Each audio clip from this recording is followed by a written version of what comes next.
Hi there, how are you? Welcome back on the show. Today we're talking about the four main categories that will help you decide whether you're ready to buy a practice. If you are an associate, this episode is going to be perfect for you. Now, my mastermind, Nostros DS Mastermind, was initially designed for women dentists who are practice owners. But the last round, I actually had a lot of associates reach out to me. And I privately coach you guys, associates too, and you know who you are. But I decided to extend or create a second track inside of the mastermind. So now I have an associate track and I have a practice owner track. And one of the biggest things that you guys struggle with as an associate is trying to decide whether you're ready to start a practice or not.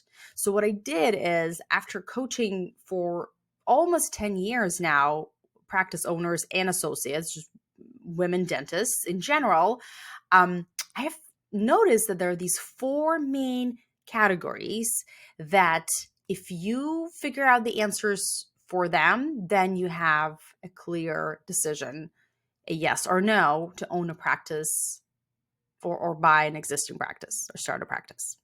Okay.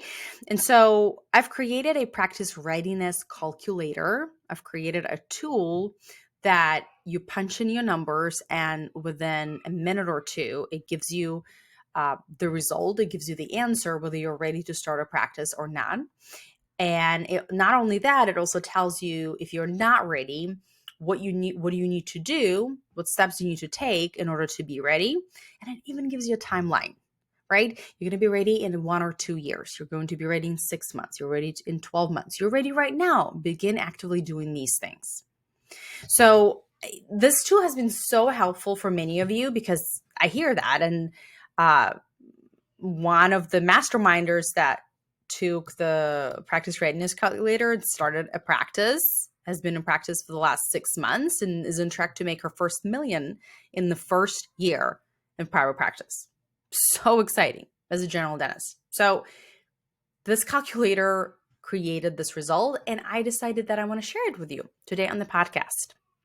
So if you are an associate and maybe there is an opportunity that came up to own a practice, or maybe you have been thinking about owning a practice, you feel ready clinically and maybe financially, but you're not sure about the management part of the practice, and that is kind of holding you back.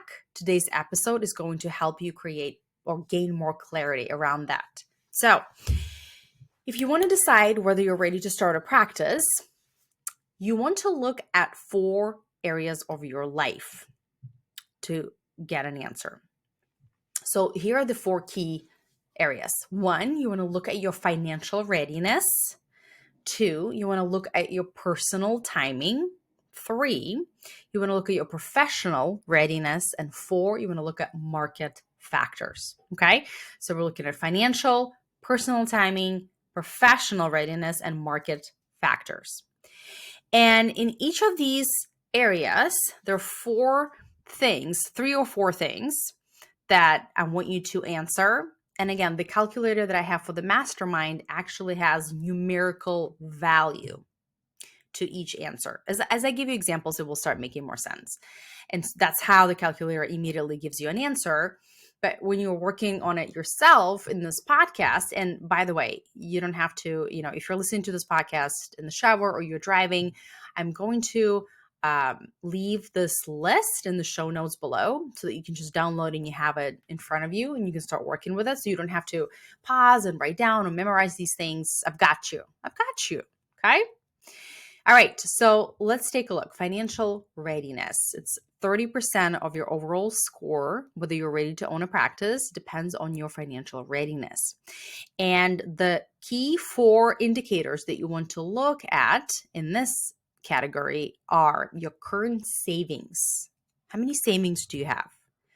Do you have less than $25,000? Do you have more than $200,000? Your current savings are important. And savings is your liquid cash, something that you can access readily. It's not something that you've invested in the stock market or you own a home, actual savings in your savings account, okay? So look at that. Next is look at your monthly debt ratio. Okay, how much current debt do you have? Have you bought a house? Do you have credit card debt? Do you lease, right? Is that the right word? Do you finance? That's, I guess, the word. Do you finance a car or multiple cars? Do you have student loans? Do you have any other personal loans? And how much money are you bringing in? So what a debt ratio is a ratio between how much money you're making versus how much debt you have. For example, let's say you are making $200,000 as an associate, and you have a $30,000 loan to finance a car. So then your monthly debt ratio is 200 to 30, right? Whatever the percentage is, you calculated. Okay, that's what I'm talking about. Next, look at your credit score. So many of you guys don't know your credit score. Ladies, we have to look at numbers.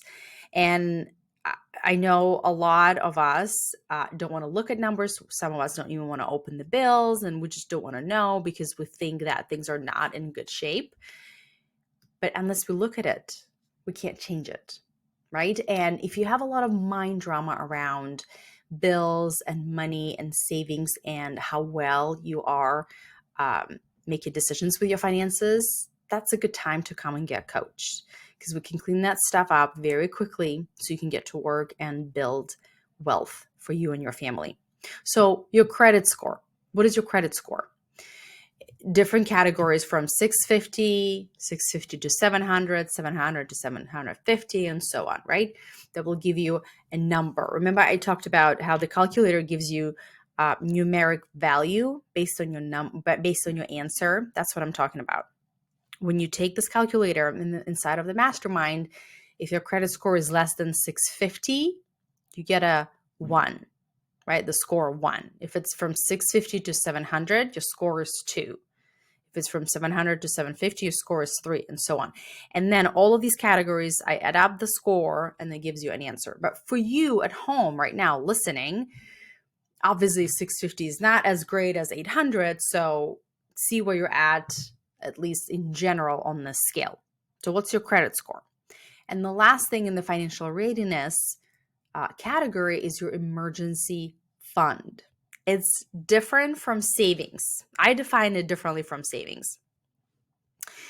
And savings, I define, let me start with an emergency fund. So an emergency fund is how much money do you have saved that will allow you to cover your monthly bills, right? Do you have 1 month of monthly bills saved? Do you have 2? Do you have 3? And so on and so forth.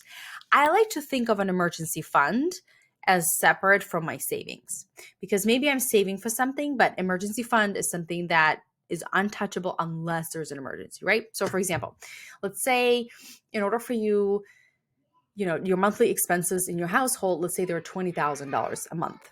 So, and you have an emergency fund of 50,000. Okay, great. So you have a little bit over 2 months, 2.5 months of emergency fund. So you have $50,000 here in this savings account. And then you have another savings account with 100K, for example. And that 100K is what you can invest in buying a practice, for example. Okay, great. This is a little different, but I want you to think of these things as an emergency fund, because emergency fund, I don't ever want you to drain unless we don't have any income. Do you see what I'm saying? So this is how I separate them.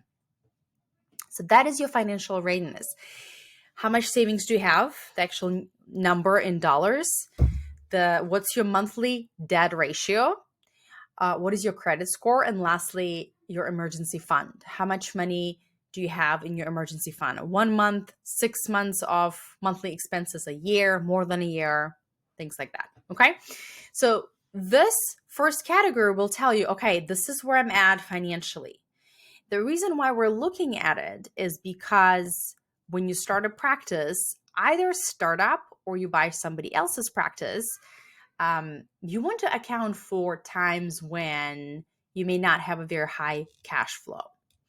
And dentists business, right, our dental practices, is the business model is such that we always have expenses, right? We have to pay payroll, maybe we have to pay rent or mortgage, we have to pay materials, technology fees. There are always expenses in this business model of a dentist. It's different for other businesses, right? Like my coaching business is different. It's an online business. So there are much less expenses to run this business at the beginning, but not for dentists. So there could be times when, especially when you're starting, again, start up, definitely, but also existing practice. Folks think that if you buy someone else's practice, that you're buying the goodwill, right? You're buying the patient's charts, and so you're going to be okay. But that's not the case, because these patients may run out of treatment, and if you haven't started your marketing, then you kind of will end up a year and a half after purchasing the practice, you will end up with a startup. Or patients can leave and they may not want to be treated by you. Or the referring dentists, if you're a specialist, may not develop the same relationships. As a matter of fact, often they don't, right? You're a different person than the doctor that sold them the practice. And so you always want to be thinking about marketing and sales, regardless whether you are buying someone else's practice or starting from scratch. And there could be times when we don't have enough starts. We don't have enough cash to cover our expenses. That's where our either the loan or the savings are going to come handy, right? To cover it up. So that's why your financial readiness is important. That's step number one. Step number two, we're looking at personal timing for women doctors. Many of us want to have children or more children. So we got to take this into account, right? And the three categories that I'm looking under personal timing is, one is your family planning. Are you planning to have children, and when? No plans within the next 6 months, 6 to 12, 1 to 2 years. You need to know your timeline, okay? Because this will determine whether you're ready to buy a practice right now or later. Now, second thing is geographic stability. Are you planning on moving? Are you going to stay here for a year, 2, 6 months, 5 years? You're established here. This is important, right? If you are not fully committed to the area you're at, and maybe you've been, eyeballing this house in Florida, and you live in Washington, D.C., you're thinking of buying a practice, but you're like not fully committed, maybe it's not a good idea to buy a practice just yet if we're not established. Okay. So you have to take this into account as well. Lastly is your support system. Remember, I asked first, what's your family planning? I'm not saying that you want to have a baby in the near future, you can't start a practice. That's not what I'm saying. But you want to be prepared, right? You want to think about, what's my support system? Do I have mom and dad and family member and in-laws and friends and schools nearby, or do I have money for a nanny or daycare? Like, what am I going to do? You want to think about this now.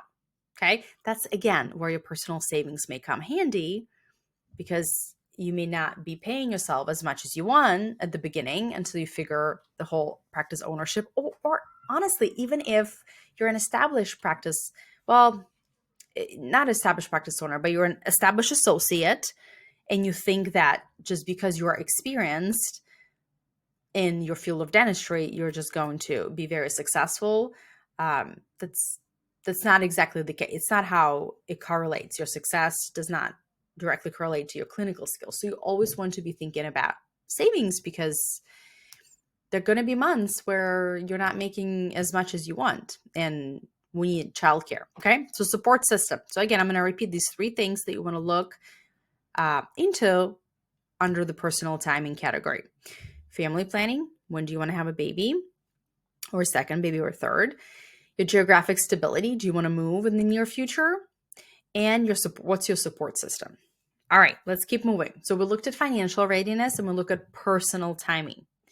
Category number 3 is your professional readiness. Okay. What's under this category? It's 25% of your overall score, whether you're ready to buy a practice right now or not. Here, I want you to look at your clinical experience with an asterisk. I'll explain. So, how long have you been out of school or out of the residency? Has it been less than a year, 1 or 2 years, 2 to 3, more than 5? Where are you at?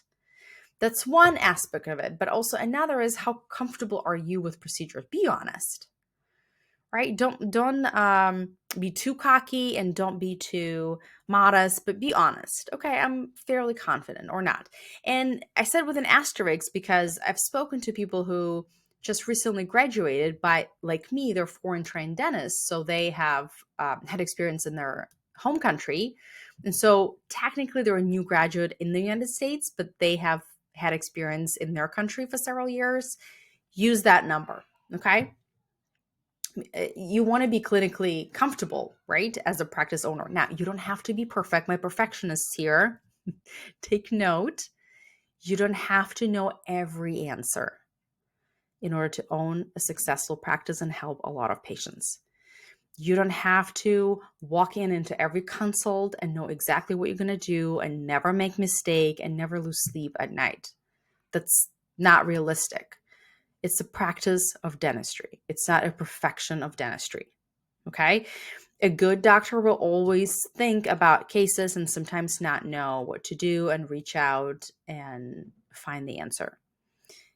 And if you have been out for 5, 6 years and you're still severely doubting your clinical skills, that's when you want to get coached, because most likely it's your perfectionism pulling you back from starting a practice or buying a practice. And that perfectionism of yours is holding the care that you can provide to so many people. There's so many people that need what you have to offer. So you owe it to them to go out there and start a practice. So please get coached. Let's clean up your thoughts about that. All right, got a little bit of sidetracked, but we're talking about clinical experience. Evaluate your clinical experience. Next thing I want you to look at is, what's your production speed? As a practice owner, you're going to be looking at numbers. So you need to start looking at, okay, how many dollars am I producing in an hour? Is it 600? Is it more than 1,000? What's my speed? Because all of this is going to will be taken into account to have a successful practice. Okay. How many procedures can you perform in an hour is basically what I'm talking about here. And then the last thing under professional readiness is you want to look at your management experience, meaning how many years have you been managing staff, managing a team? Do you have any experience? Do you just graduate? Do you have limited? Do you have extensive? This is important, right? Because as a practice owner, you are a leader. And even though as an associate, you lead a team as well, but the flavor is different when you're a practice owner. All right, so let's recoup. Under professional readiness, which is 25% of your overall score, whether you're ready to start a practice or not, we're looking at your clinical experience, we're looking at your production speed, and we're looking at your management experience. How well can you manage a team? All right, lastly, market factors. Before you buy a practice, you want to look at the level of the competition. Is there heavy competition? Is it above average? Is it underserved area? This is important. Now, caveat, if you have heavy competition, that does not mean you cannot be successful. One of the doctors in my mastermind practices in the area where there are 120 offices within 3-mile radius. So many would consider this high competition level. And yet, we have created a strategy for her that keeps her very successful. So know your competition level, but don't think that high competition means automatically that you shouldn't be practicing in this area. Okay. High competition means high demand. That's a good thing. All right. Next is you want to look at the demographic. What kind of people live in the area, right? Do they have good income? Is it an affluent area? Are there mostly families? Are there mostly young people? And then think about what are the services that you're providing. If you're an orthodontist who wants to do bread and butter orthodontics on teenagers and kids, you need to be in the area with their families, right? If you're practicing downtown San Francisco, you want to be really good with aligners and adult orthodontics, right? So look at the area demographics. And then lastly is insurances, right? What kind of insurances are being accepted in the area. And think for yourself, do you want to accept insurances, right? That will go hand in hand with the demographics of the area. So these are your market factors: competition level, the demographics, and the insurance environment. When you look at all of these parameters, so I give you 4 parameters: financially ready, personally, professionally, and the market. When you look at all of these categories, write down your answers, you will know the exact answer, whether you're ready to start a practice or not.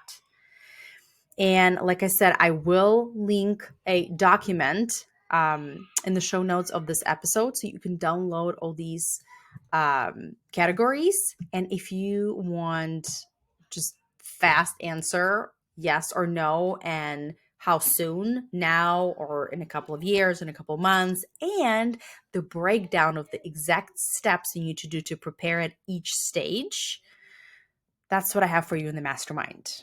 And I would love to work with you and help you build and start a very successful practice. All right, my friends, I will see you next week.